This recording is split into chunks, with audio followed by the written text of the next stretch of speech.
Siku moja nikiwa naendesha gari, naendesha kabisa, naenda hivi, huyu mtu hasikii hata kama kuna sauti ya gari nyuma.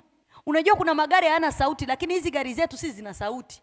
Nikapiga honi, pampa, hata kutikisika. Nikamwambia huyu ananitafutia jaribu huyu.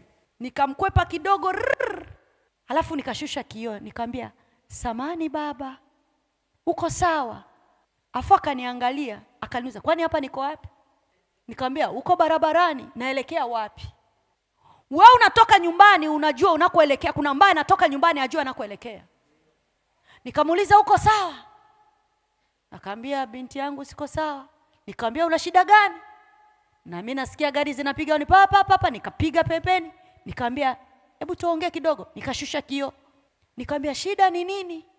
Akaniambia mwanangu, hapa nilipo na shilingi 500 tu mfukoni.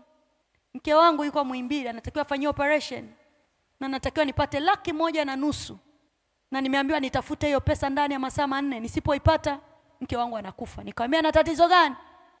Akaniambia hilo tatizo siwezi kukuambia, ni siri yake. Nina shilingi 500.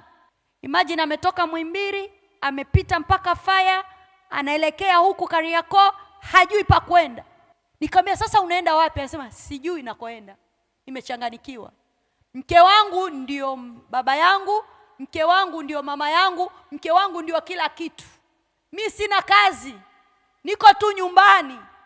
Nikamwambia kwa nini hauna kazi? Akasema sijawahi kusoma, sina ajira. Kazi yangu mimi ni kupolish viatu. Si kila siku mtu anakuja kupolish kiatu chake. Nikitoka na 2,000 siku hiyo naipelekaje nyumbani? Afu na watoto 3. Mke wangu ndio kila kitu. Mke wangu anafanya kazi. Nikamuuliza kazi gani? Anapika mama ntilie. Lakini yuko kule mke wangu anataka kufa. Mke wangu akifa sina pa kuishi, sina pa kusomesha watoto. Ule mwanaume analia tu. Lakini kuna watu wana matirioni, wanawekeza hata wajui wala wataziwekeza wapi. Mshukuru Mungu kwa hiyo neema ulionayo. Unalala, unamtukuza Mungu, kiamka uko mzima. Mtukuze Mungu. Nikamuuliza, unazijua habari za Mungu? Akasema mwanangu, nini nisichokijua kwa habari ya Mungu? Akaniambia dini yake. Nikamwambia ingia kwenye gari, nabeba vita yako. Nikaingia naye kwenye gari, nikageuza gari, twende Muhimbili. Akasema unaenda Muhimbili? Nikionekana Muhimbili ni kama nimeonekana napeleka hela mama, usiende kule kuniaibisha. Nikamwambia hata huko ulikokuwa unakwenda hakuna hela. Hakuna hela. Kuna watu wanasema wanaishi kwa hela ya siku. Siku ikifa huyo mtu hana siku ya kuishi. Tumefika Muhimbili, nikamwambia yule baba, mke wako yuko wapi? Akasema yuko wapi? Yuko reception.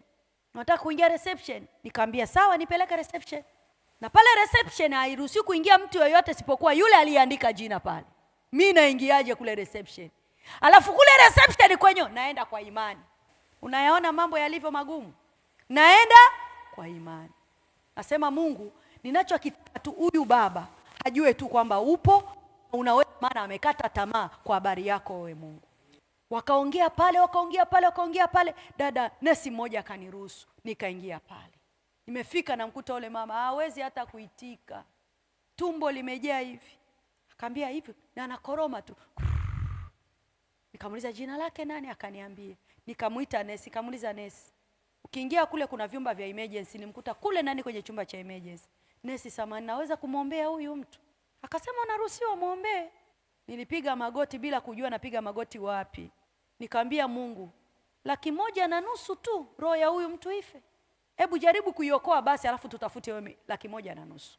Kama amepewa masaa 4 mpaka masaa 4 huyu mtu atakuwa hayuko hai. Wewe unaweza kufanya huyu mtu awe hai kweli? Ili hao wapate ushuhuda. Niliomba kwa uchungu. Nikakumbuka namna ambavyo nabii Elia alivyoitwa na yule mama, akasema mtoto wangu amekufa na wewe ndio ulitoa unabii hapa. Kichwa chako kitalala hapa kama mtoto wangu afufuki. Alifatwa na farasi na watumishi sijui karibu mara 2. Akamwambia leo utoke hapa, naona milango ilifungwa. Akamwambia ole wako utoke hapa. Katoto kenyewe ni kamoja, kamuujiza. Alafu unakuja tu unaondoka kana kufa. Muujiza gani unakufaga haraka hivyo? Hautoki hapa. Mtumishi wa Mungu alifungiwa ndani, jasho lilimtoka. Mzee wa watu alikuwa hana cha kufanya. Kaambia Mungu, haya ni mambo gani haya? Nikaambia Mungu, mimi nimekuja hapa tu kukupresenti wewe. Fanya jambo jipya kwa huyu. Nipiga magoti pale karibia dakika 10. Nesi akaja akamwambia, dada umeshakaa sana, inatosha mtumishi. Ondoka sasa. Tumwache mikononi mwa Mungu. Lakini naondoka nasema, mbona hata kuitika haitiki? Nikakaa pale nje, nikasema ngoja nipige simu. Nikapiga simu kwa mtu mmoja. Nikamwambia, halo, habari yako? Bwana asifiwe. Hebu niambie, nisaidie tu. Unaweza kunisaidia 1,500,000? Akamwambia 1,500,000, unaitaka sasa hivi? Nikamwambia sasa hivi. Akamwambia kwa kweli sina. Akamwambia tafuta unakopata. Hakujua nini nilikuwa nimefika mwisho. Nikamwambia Mungu, nikiokoa roho ya huyu mama, nina hazina yangu mbinguni. Akaniambia sawa, ngoja nifanye. Akafanya mchakato ndani ya dakika 30, akanitumia 1,70,000. Sitasahau. Nikamwambia baba, twende kulipia. Anasema twende, tunaenda wapi? Yaani mimi naambia twende kulipia, yeye anarudi ndani. Alishachanganikiwa.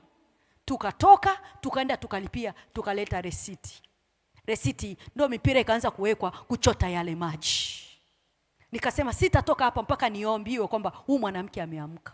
Nimekaa pale masaa haya. Mipira inaendelea, mimi naendelea na maombi. Unaweza ukaikiwa mipira na uhai ukakatika. Nikamwambia Mungu, hii nafsi kokote ilikokwenda. Yaani nilikuwa naomba pale mpaka watu wananishangaa. Kama yule mtu ni wangu, namjua. Yule baba mwenyewe akawa ananishangaa, ananichungulia hivi hapa, anatikisa kichwa. Kwamba tikisa kichwa, anachodai ni uhai wa huyu mtu. Baadaye nashangaa nesi anakuja. Samani, mwenyeji wa fulani yupo? Mume wake asema, "Nipo, kimetokea." Nikasema, "Wewe kijatokea kitu, twende." Tukakimbia mpaka kufika kule, tunamkuta yule mama amekaa. Mume wake alipiga magoti. Pigia Yesu makofi.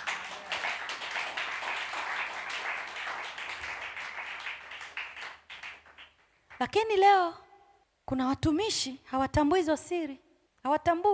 Hatambui. Tukaponya uhai wa yule mama. Akaandikiwa, akaenda odini. Nilianza kumwatendi yule mama azifu kwamba mimi ni ndugu yake. Nilimwatendi mchana, nilimwatendi kila siku saa 10 nilikuwa pale. Kwa siku 7 alizokaa pale nilienda. Wakati mwingine nilipika chakula nyumbani kwangu nilimpelekea. Lengo ni kuokoa uhai wake. Baada ya siku 8 yule mama akaondoka. Mpaka leo yuko hai, anapika zake mama ntilia, analea watoto wake na analisha nyumba yake. Kwa sababu ya 1,500,000